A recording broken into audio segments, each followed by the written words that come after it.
thank you all for coming. Delighted that Stanford Women are passionate and enthusiastic and ready to serve on boards. I think it is an area where we as a community can make a huge impact. And I love to see that more and more executive women are thinking about making this transition, or if they've had some board service in their background, looking to make this a bigger and bigger part of how they spend their time. I think those are all great developments for corporate America and nonprofit America. Great, thanks, Jessica. All right, so predominantly nonprofit, makes a ton of sense. Education, wow, 32%, Mariam, that's great. They're following your lead there, you have good company there. 30% private, be interested to dig into that. Not so much public, and 0 SPAC. Okay, that's interesting, but again, probably consistent with some data we're going to share later on. And 28% no board experience yet. Great, just terrific. We'll get you on board before you know it. I do want to echo Jessica's mention of last week's presentation on Are You Ready for a Board? Was really excellent. I had the chance to listen to it just this past week. We're not going to cover a lot of the key questions on how do I prepare myself for my first board in this session, but fortunately that session covers it really, really well with Margaret Chan, who's a very experienced executive coach helping women secure their first board seat. So welcome to you all. That's super helpful context setting. Thanks for filming us. Great. Let's move into the data and talk about what's going on with board service in the United States. It's changing for the better, I can say editorially, and although not fast enough for any of our liking, right? But if you look across, in this case, this data set is around public boards, more about that later. The percentage of women on boards is increasing.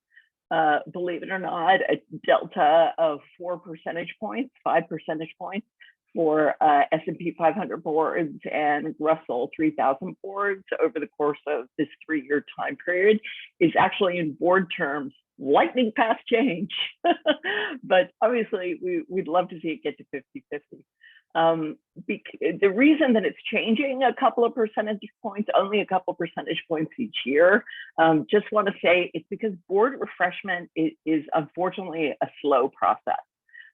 As you can see from the chart on the right, only about 50%, 55% of Russell 3000 boards, again, the largest 3,000 publicly traded companies in the United States, only 50 to 55% of those boards are even adding directors in a given year. A little bit better, the S&P 500, more around the 60% of those boards are adding new directors in a given year over the last 2, 3, 4 years.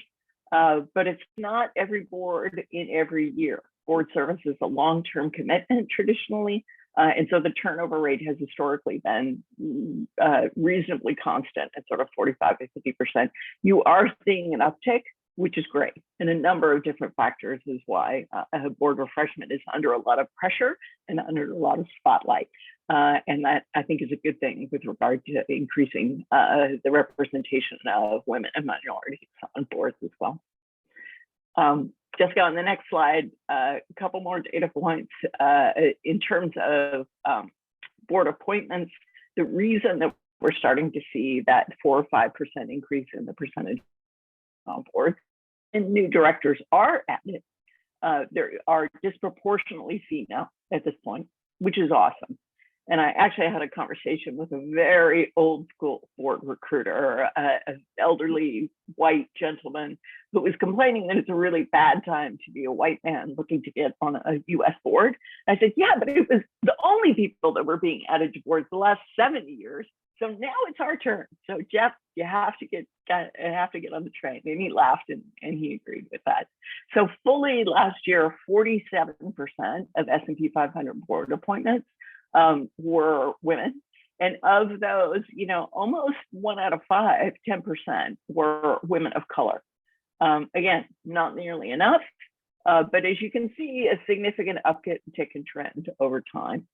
So that's that's good news. Having said that, even with that improvement that we've seen recently, it's still going to be at this point 2032, as you can see from the graph on the right, before we get to what would be gender parity on boards, 50-50 men and women on corporate boards. And again, this is just a lens of public boards, S&P 500, and in this case, Russell 3000. So still too long, still too far into the future, but the trends are moving in the right direction. And trust me, as soon as we get to that tipping point of sort of 3 women on those public boards, I'm optimistic that we're going to get to that number sooner than 2032. I think there will be an acceleration here in a couple of years, but that's the current state of play. Jessica, the next slide. Some of the pressures that are being brought to bear on corporations that perhaps have been slower to appreciate the business impact and the financial benefit of having a fully diverse board. There are exogenous forces putting quite appropriate pressures on boards to diversify. I don't know what percentage of us as Stanford Women still are in the state of California, but California has led the way on this. But as you can see, many other states are following close behind in really pushing this as an initiative within their borders. The federal push has been non-existent, but we are seeing a lot of organizations that might actually have equal or more leverage with public boards than organizations like the SEC might have. And those are, the Vanguard, BlackRock, the Goldman Sachs, the proxy advisors of the world, that, as you can see from the quotes on the right, are really putting the pressure and setting a new expectation that they won't take public companies without minority or female representation on boards. They won't endorse or they won't support with their proxy vote boards that can't demonstrate that they're taking diversity seriously.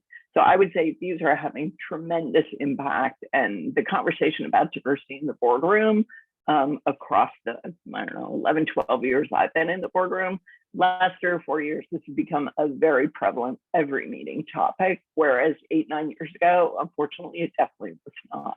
So this sort of pressure is having a significant effect in my experience. And last but not least, drilling this down to our own home state here, the California being on the forefront, as I mentioned, has had a phenomenal effect on the subset of boards, which are California-based public companies. We've seen nearly a doubling in the female directors on those boards in a very short period of time.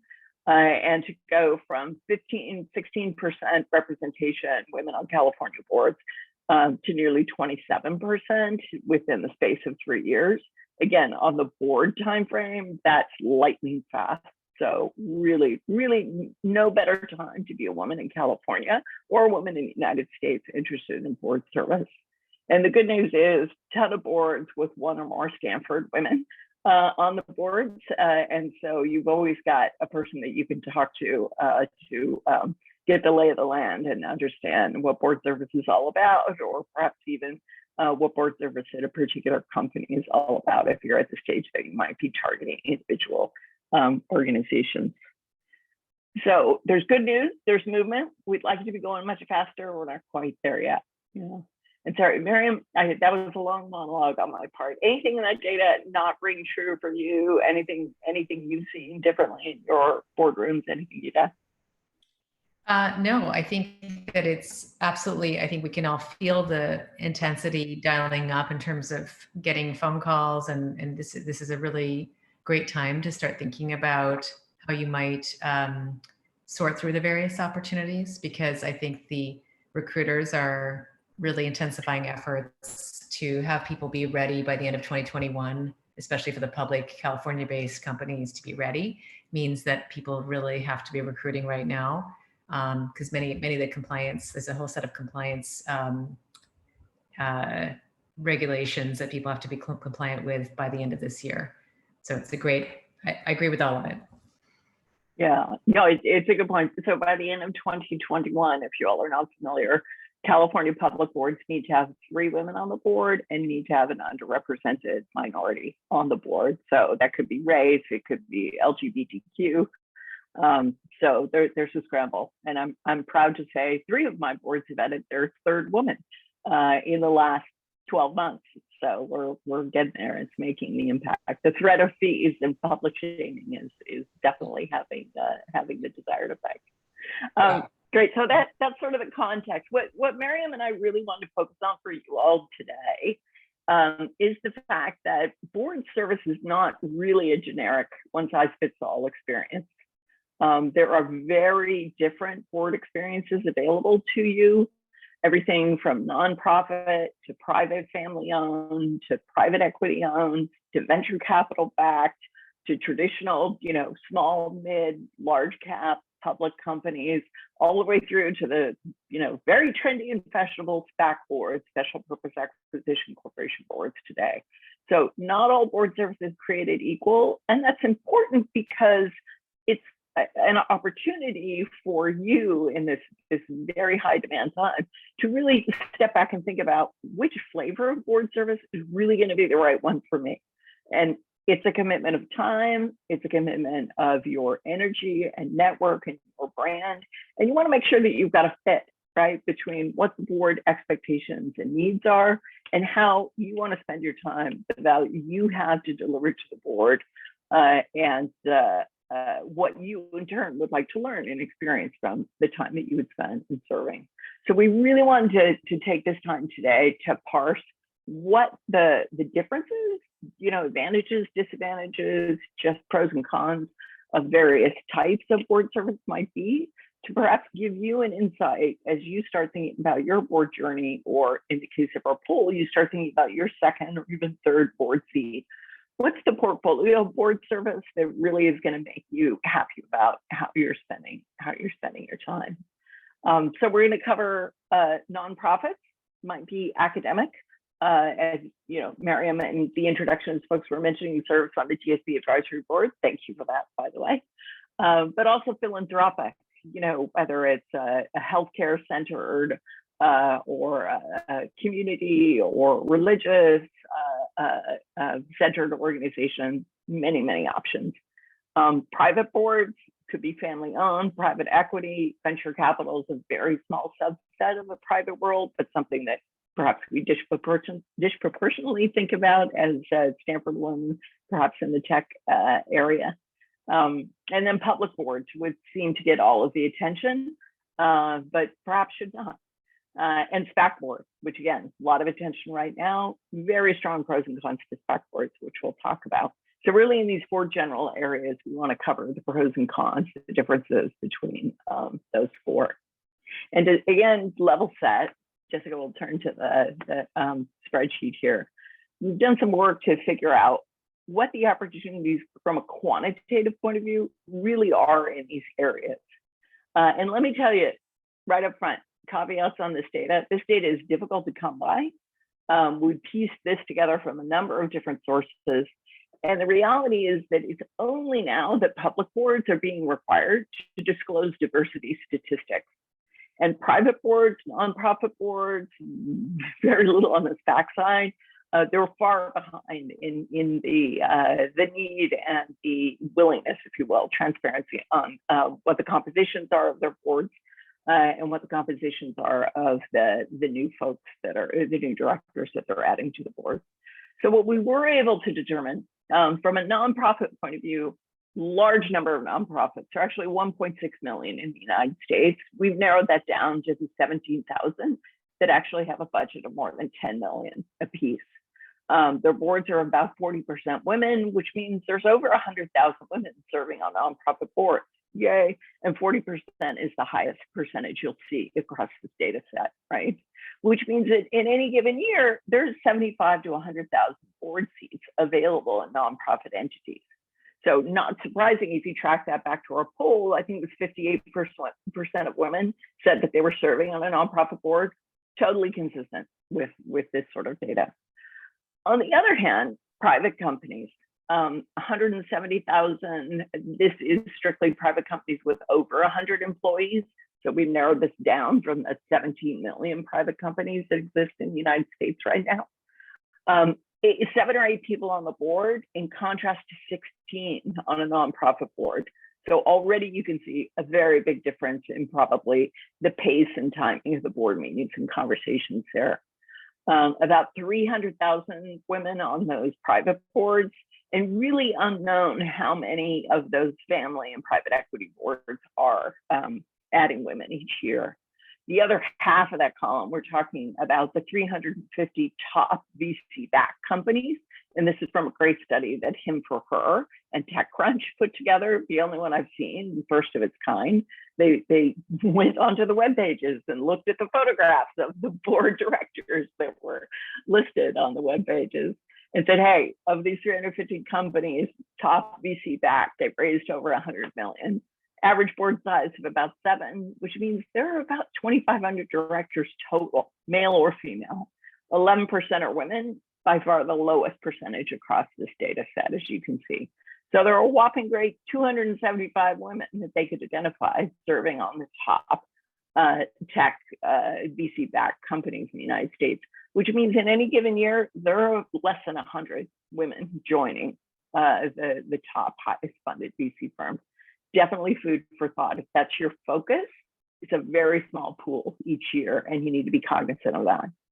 On the Russell 3000 and the S&P 500, they're both looking at sort of 23 to 29% women, which is great. Again, the pressure of all those organizations is coming to bear on the publicly listed companies, whether you're small, mid, or large cap. But that does mean that going down to the annual board appointments line, it's sort of 1,000 to 2,000 women each year that are getting appointed to a Russell 3000 board, and sort of 400 to 450 on an S&P 500 board. So you really need to look at, it's total, take the 34%, 47% haircut, and you're actually looking at the women there between sort of, call it 500 on a Russell 3000 board, or maybe 200 across all S&P 500s each year. So important to realize you're trying to thread a pretty fine needle here if you're looking for board service, which just puts a lot of pressure on you identifying your value add to the board.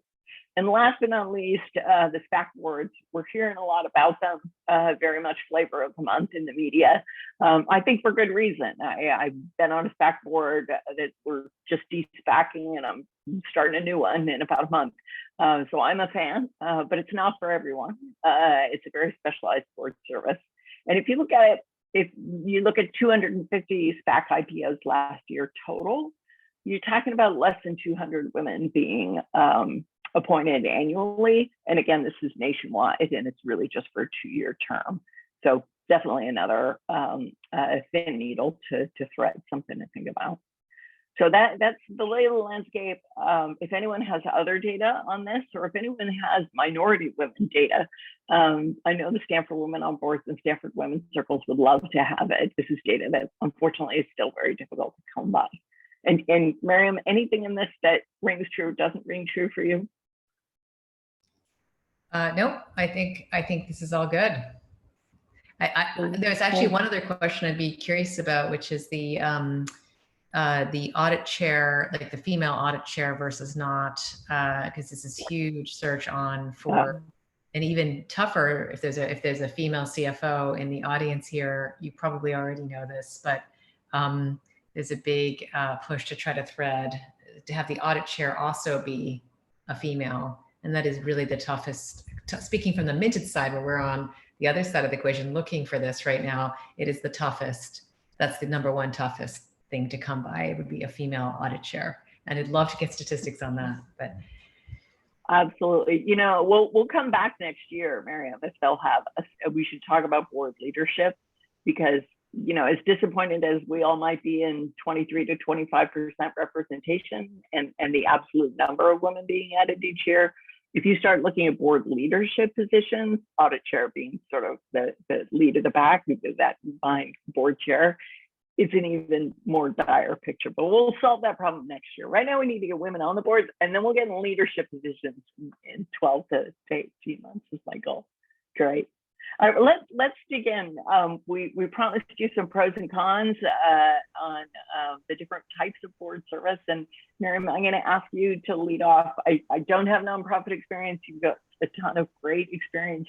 If you were to advise this group on sort of the skills, the profile, how the nature of the work differs nonprofit versus your private and public experience. What guidance would you give the group on nonprofit service?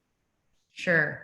So I guess the first place I would start is thinking about, as I compare my nonprofit, education, private and public for-profit experiences, is thinking about what is truly meaningful and important to you. And I kind of have been reflecting over the past, I think 8 to 10 years of board service.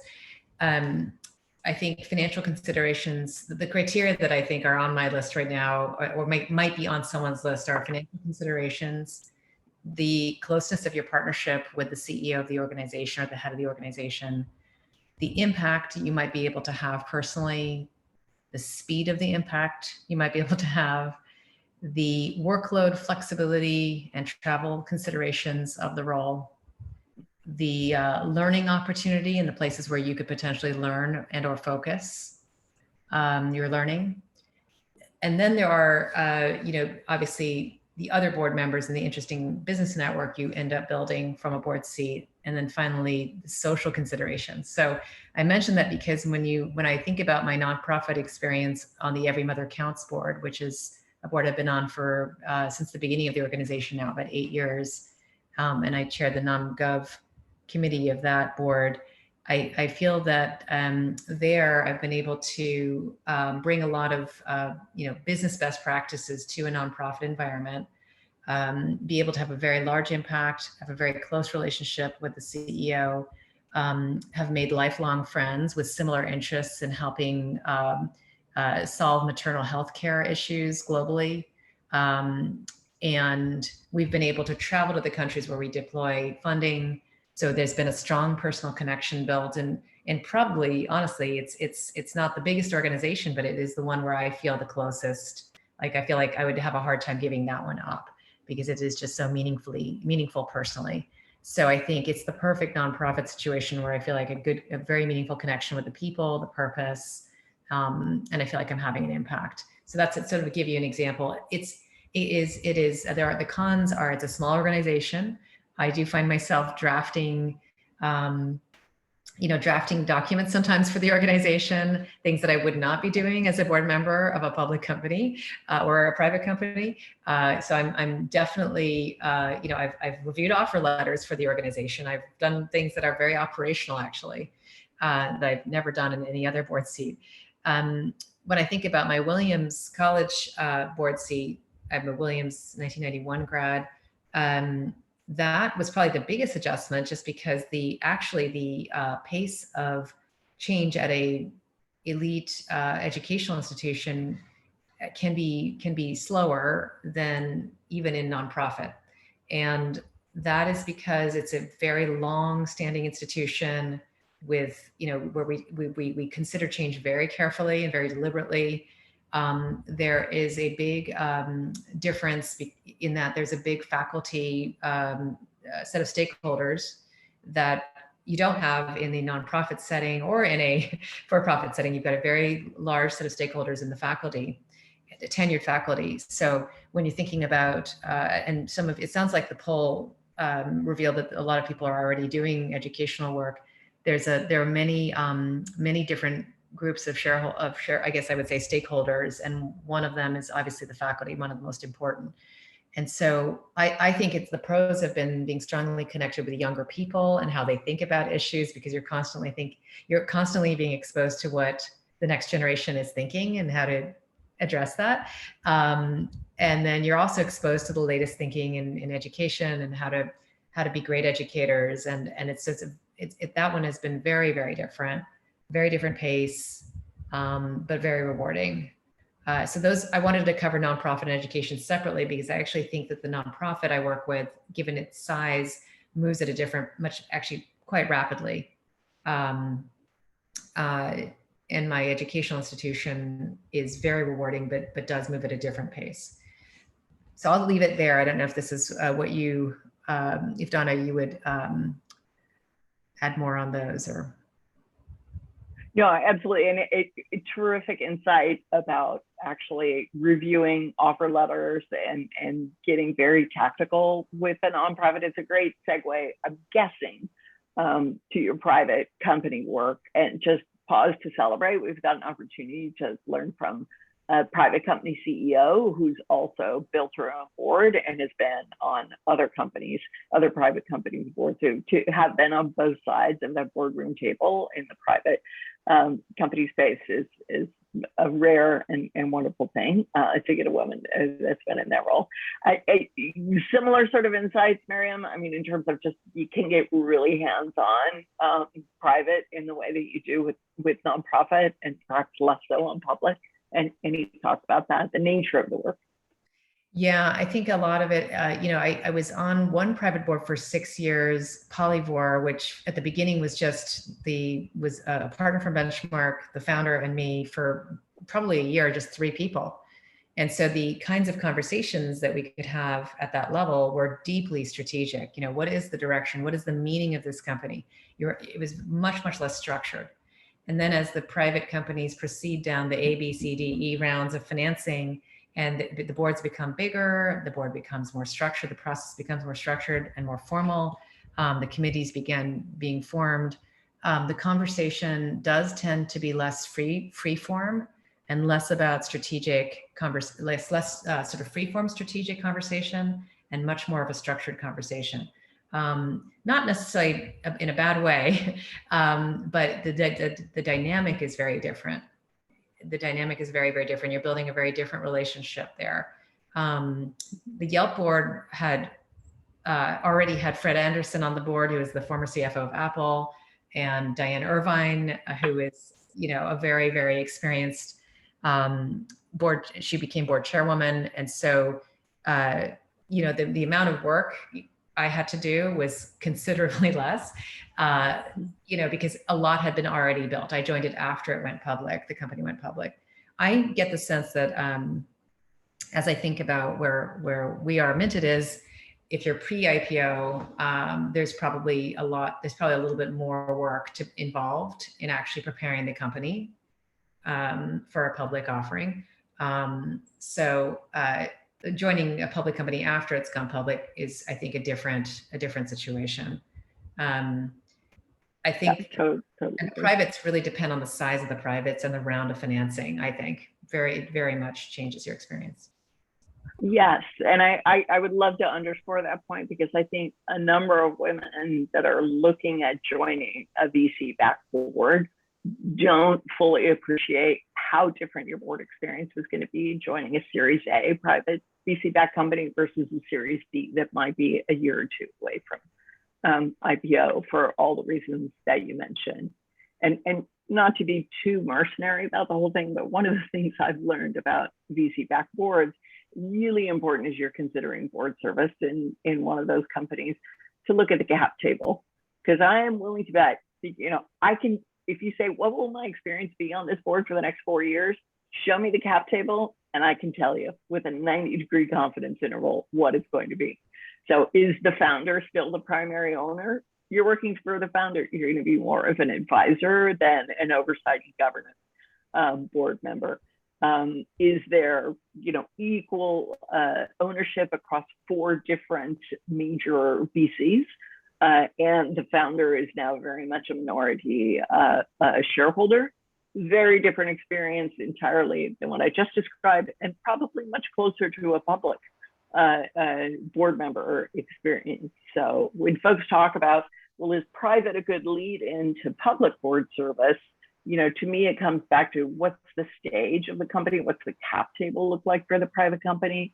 And that's really going to dictate where the answer is yes or no. But really, most importantly, it comes back to what we were saying earlier. How do you want to spend your time? If you're interested in advising CEOs, A, B stage venture capital companies, going to be a great experience for you. If you're looking for more of a traditional oversight governance experience, I wouldn't go below a C round. I joined companies where the CEO is already a minority shareholder and where supermajority voting is not allowed. And maybe they've even split the chair in the CEO role. Who knows? So private VC experience in and of itself it can be very distinct. Mariam, we should spend some time on the private, like family-owned or private equity-backed area. I don't know that either of us have personal experience in that area, but the data does show some interesting things. But is that an experience you've had? Private equity or private family? Sorry. Private equity or family owned. They sort of the other and much bigger part of private board service by the numbers. I have not been in a board member in a control situation like that. Yeah. You know, it again, so it may be the one area across all of these various flavors of board service we haven't covered between Mariam and myself, but I would encourage you all to think seriously about that area as we showed on the earlier data set. Many more board seats available for private companies that are family owned or private equity controlled than there are VC backed.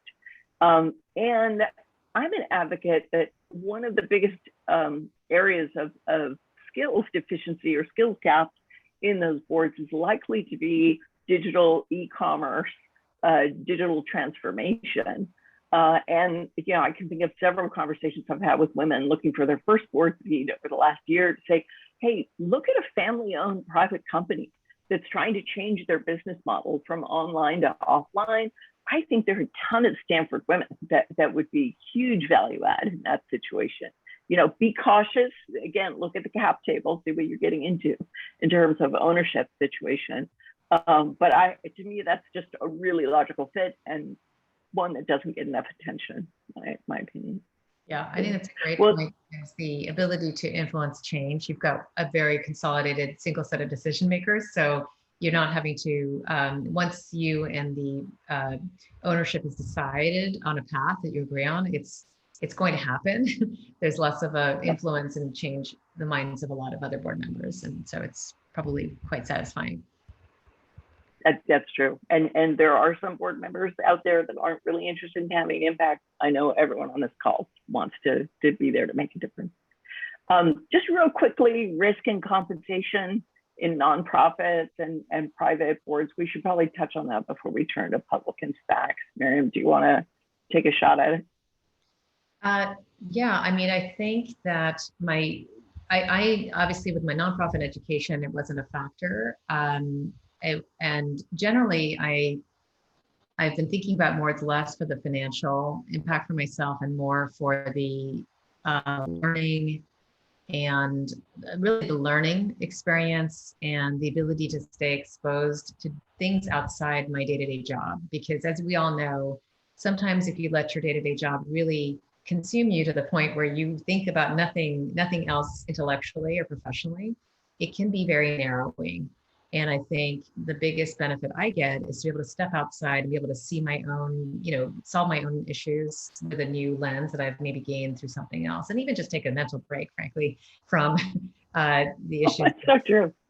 Yeah, it's just really refreshing. And it really puts a lot of new energy into my system, recharges the batteries. So but I would say, I guess with private, you know, private pre-IPO companies to me are very interesting financially, like out of all the you know, the whole list.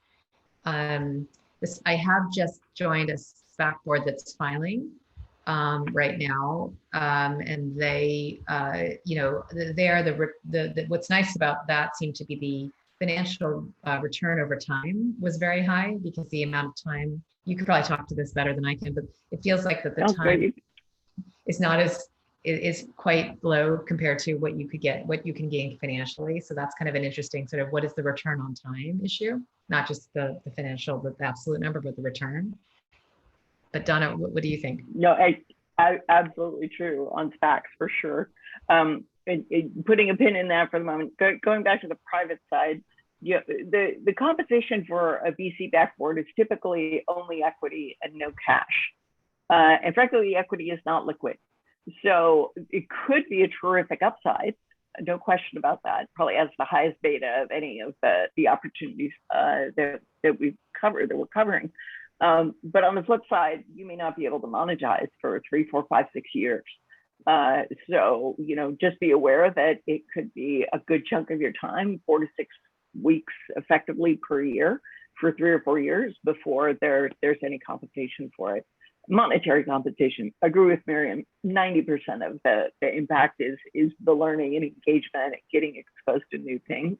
And I will tell you, the first public board I served on, my investors, I was CEO of a VC-backed company at the time, and my investors said, sure, you can go be on the board of a publicly traded bank on the East Coast and take 4 to 6 weeks away from your reasonably demanding CEO gig here, because they knew it would make me a better CEO, and it did.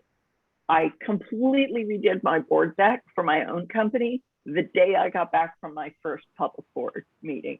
So absolute great investment on their part. But I will tell you, I had exceptional investors, and not every set of VCs who's going to let their CEO go join a public board. So yeah, so things to think about in terms of compensation.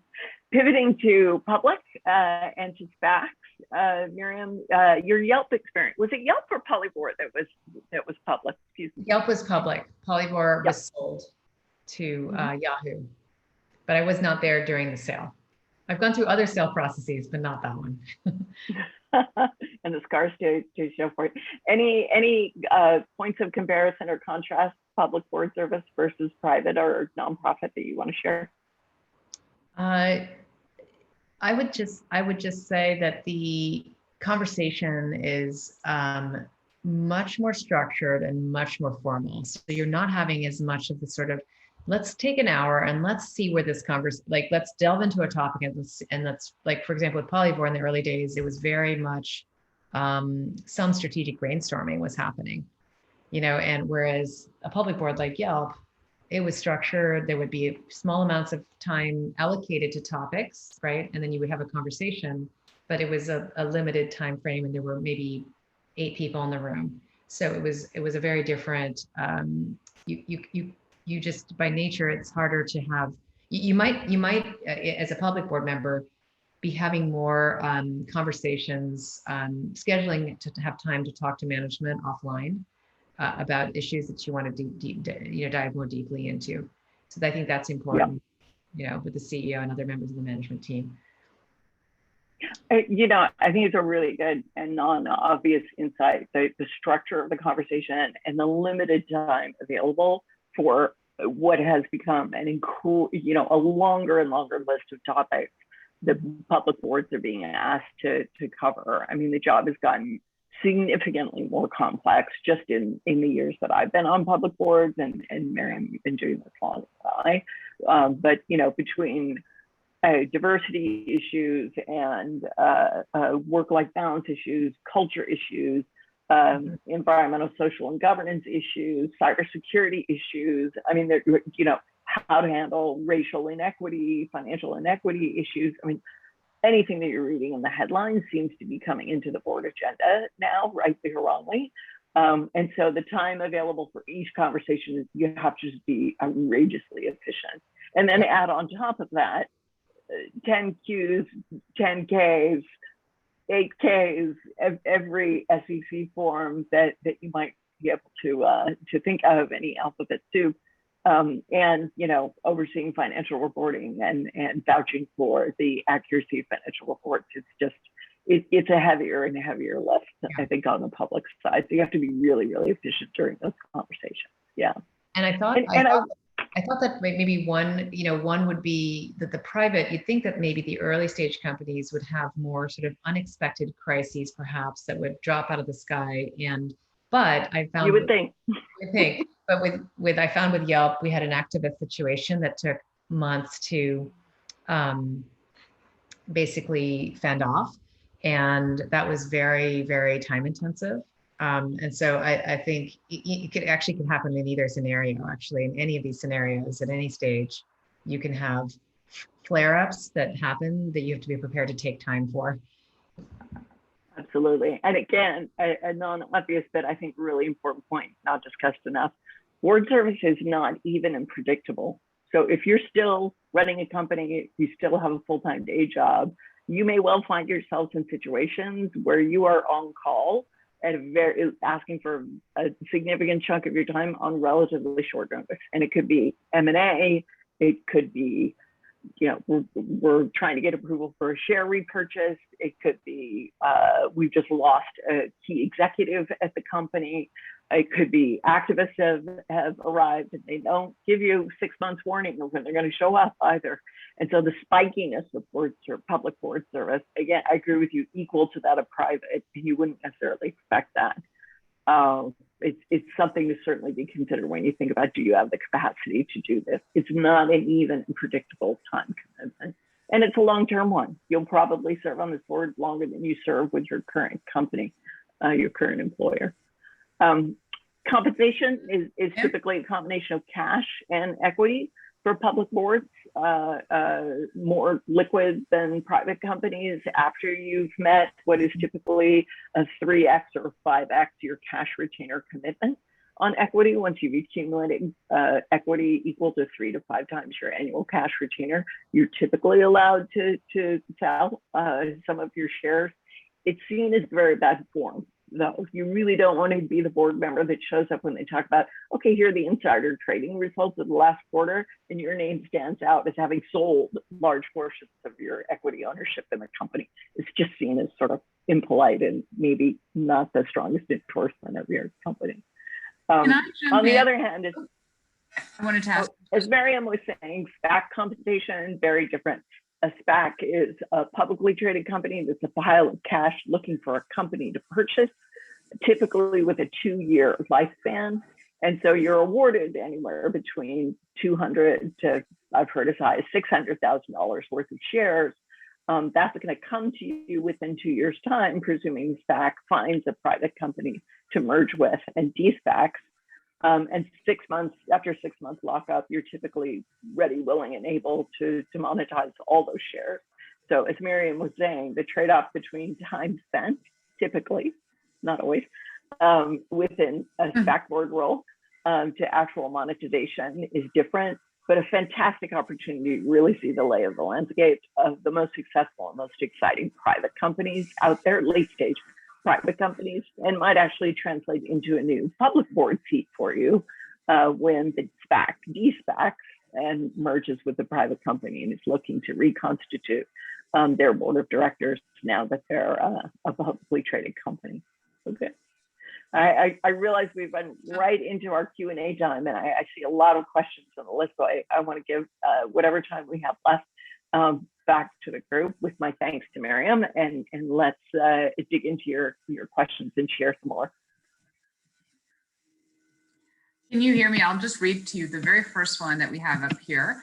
I've advised CEOs of several early stage companies, chaired an international not-for-profit smaller than 10 million, but have spent my career mostly as a consultant. If I don't have C-suite experience and I'm not independently wealthy, how do I get onto a private board, a public one, if that's even possible?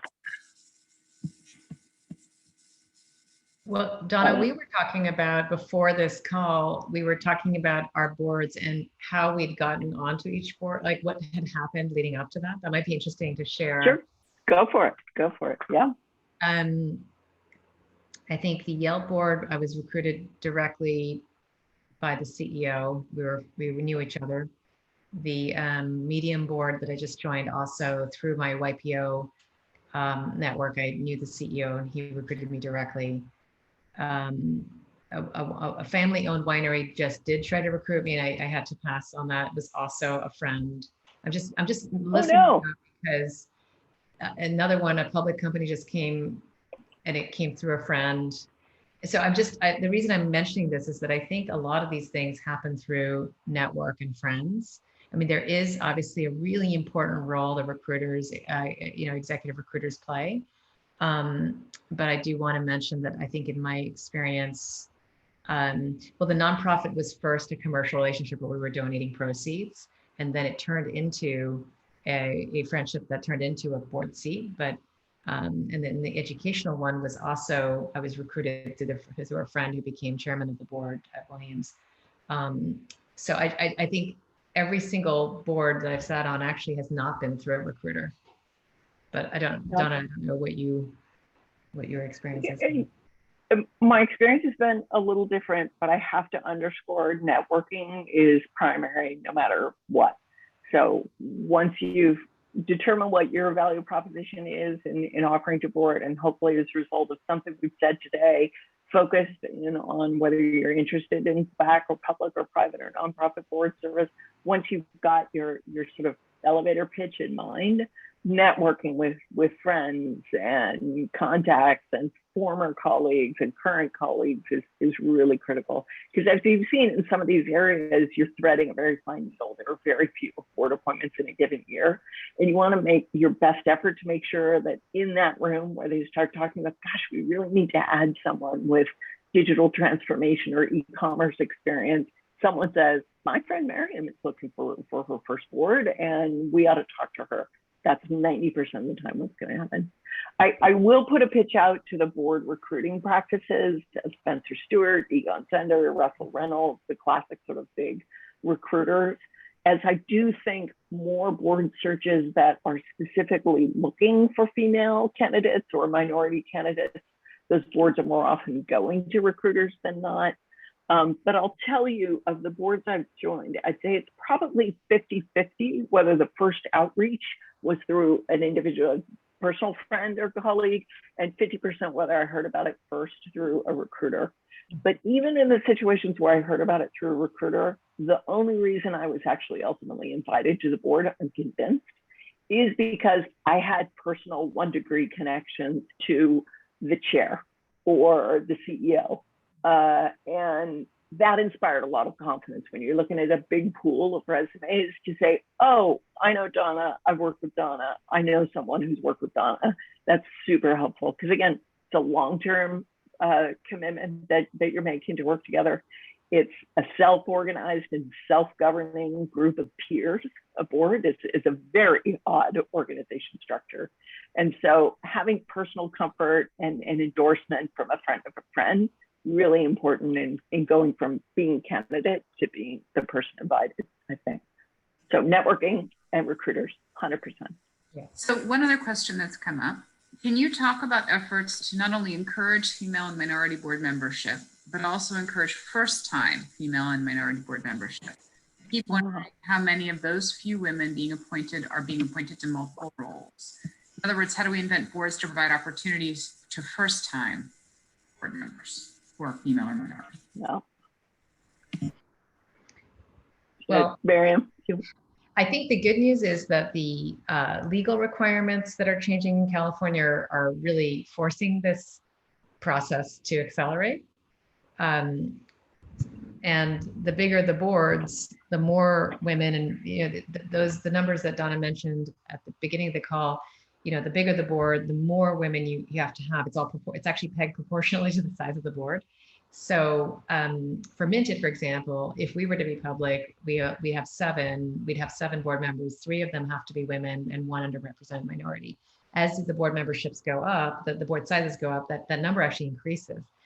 And so the legal process is pushing it forward for public boards in California. And then the groundswell of culture change in the US really also being pushed by employees of the organizations, which is really important that your employees are happy with what they see at the company and what they see on the board. That is also pushing things. That's what's driving, I think, a lot of change inside companies, both on executive teams and on boards. And many of us have largely millennial or even now Gen Z, we're starting to be Gen Z workforces. So we are, that's an important stakeholder and constituent in the entire equation. So that I think is changing things. I wanted to mention Boardlist, which was founded by Sukhinder Singh Cassidy as a place that you can register your interest in boards if you haven't heard of it already. And you can put in sort of your information, what you're interested in. That's an interesting place to be found. And I do think getting your name out to the firms that Donna mentioned is important. I wanted to add a GSBer to that list, Jenna Rich, who heads up Rich Talent. Jenna. And she does a lot of board searches as well, and she's a GSBer. Everyone should know Jenna Rich. I don't care on any vector. Yeah.